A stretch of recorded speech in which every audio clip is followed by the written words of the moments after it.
Now I have to ask you this, because for somebody that's watching this, numbers motivate them.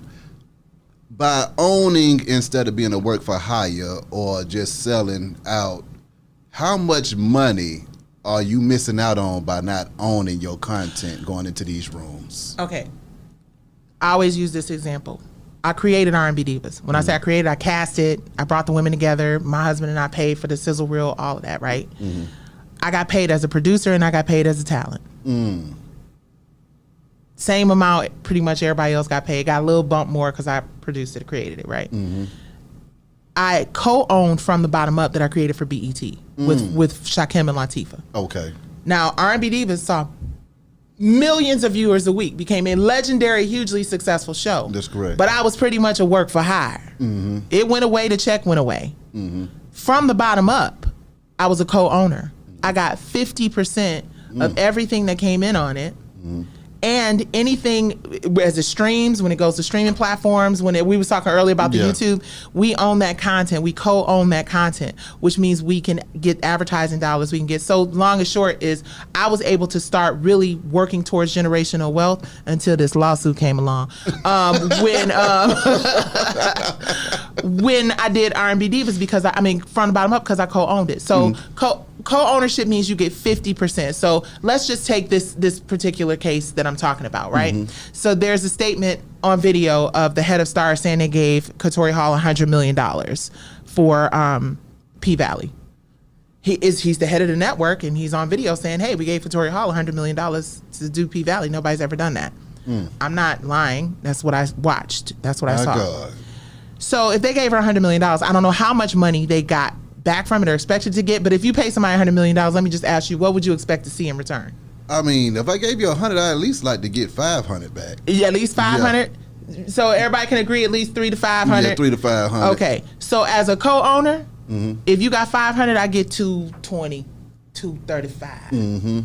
As a person who was a work for hire, I might get 100,000. I don't know. I'm just hypothetical. So when you own something, that is the money that you get.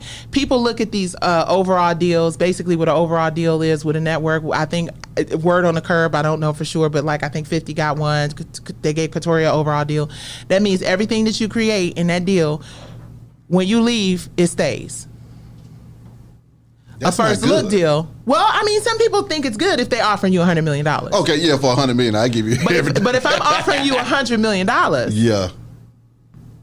Ooh, how much you say you gonna have? 500 million. So you have to decide whether you want 100 million now or 250, 300 million later. Ooh. And you still got to get a little something now if they move forward with it. That's right. The thing is, there's always somebody in the room waiting outside the room to come in to take the 100. So you have to consider that. Like with these reality shows, it's everybody want to be a housewife, but me. On the Housewives of Atlanta, they pay well. But guess what the thing is? The brand that we own is the Housewives of Atlanta. So everybody wants to be a housewife. Yeah. So you can go over here and sit down, and I can get this chick over here to work for a quarter of what I'm paying you, because you are work for hire. So you do what I tell you to do, or you don't get this check, because this person behind me, who we gonna put on as a friend, wants your job. When you own it, they can't do that to you. Wendy Williams, when you own it, they can't take your Instagram account with your 2 million followers and give it to somebody else. When you own it, they can't just determine who's gonna come in and replace you. So, answer me this question then, Nicci. As an owner, can you get in the door as an owner? Is this something that you have to build from the ground up, and then you have a little leverage going in there? But can you come in as a creative, as an owner? Thank God for people like BET, for places that still allow you to license your content. A lot of the brothers in the industry are doing that. Tyler Perry owns all his stuff, pretty much. These people are owning their stuff. Yeah. Steve just did a clip where he didn't know it could have owned. Well, not that he didn't know, but it wasn't as popular back in the day, right? So if it's possible for black men, white women, why wouldn't it be possible for a black woman to do it? It's not a question of whether or not it's possible. It's a question of whether or not it's possible for us. The only way it becomes possible for us is we have to prove that it works. Facts. when it comes to work and actually the effort that it takes, because when you speak of these shows that you produce and that you've shot and all of this stuff, you had to go out here and lay the smack down, Nicci, to get that stuff done. You don't just wake up and have your sizzle reel for your stuff ready to go. Right. This takes a lot of plotting and planning to get anything done. So can you speak to the work ethic that people also have to possess if they want to go out here and own something? It's a lot of work. Come on. BHigh. I know about it. Ownership sounds cool.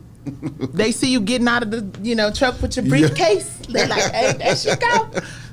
But the work it takes to get there, you have to know every job. Mm-hmm. You have to be prepared to pick up a camera when somebody decides they don't want to do it no more because you ain't paying them enough. Yeah. You have to make sure everybody on your team understands the long-term vision. You have to make sure you center yourself with really creative people who understand. Like, there are a ton of us out here who understand, who have been here and understand how difficult it is. And we have to just come together collectively. And again, you got to see it. You have to see it succeeding to believe it, right? Mm-hmm. So you as a leader of a company have to understand that everybody's not going to have your vision. That's why you're the leader. Mm-hmm. And you have to stay specific in your vision no matter if your team doesn't understand it.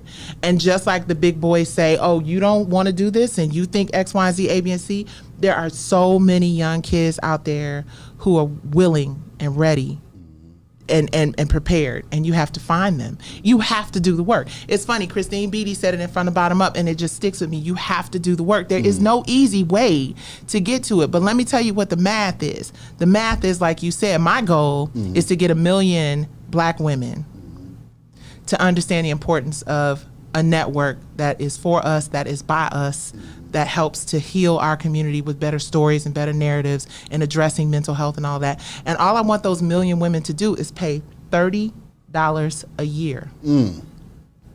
I want you to give me $30 a year. That's like a couple dollars a month. $2.99. Right? $30 a year. Yeah. So that you can have content that entertains you, that inspires you, that educates you, that informs. And we want to get a collective of all the most influential Black women in the industry who know how foul they have been to us over the years. And we want to make $30 million minimum a year. And we want to be able to put that money back into our community. We want to be able to highlight those businesses. Why can't Black women who own brands advertise at companies that show, or advertise on content that shows them in a more positive light? We not saying we anti-stripper. We not saying we anti-hustler. We not saying, but let's tell, I did a whole show about women who were released from prison for doing like some crazy shit. Yeah. From the Bottom Up, Pink Panther Click, Brandy Davis selling, they was wrote, Yeah.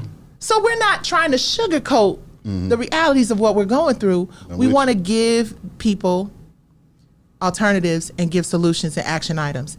And you just have to convince your community that even though we've been consuming junk, it's like, I always think of it like a diet, right? Everybody knows that you should eat better. We all know we should probably be vegan. Yeah, right? that's true. I mean, we know, but you just have to get a slutty vegan come around to be like, oh, we could do this. Yeah. You understand what I'm saying? If slutty vegan wasn't around, I would have never tried that vegan burger, and I would not be buying them in my house. Come on you now. You understand what I'm saying? I'm with you. So she did the work. She stayed at it. She believed in what she was doing when nobody else did. Nobody has come to me and said, hey, let me help. Well, a few people have now, thank God. But ain't nobody gonna come through and say, let me help you through these trials and this stuff that you're going through. I have to take the initiative to do it first. That's right. You have to believe that it is possible.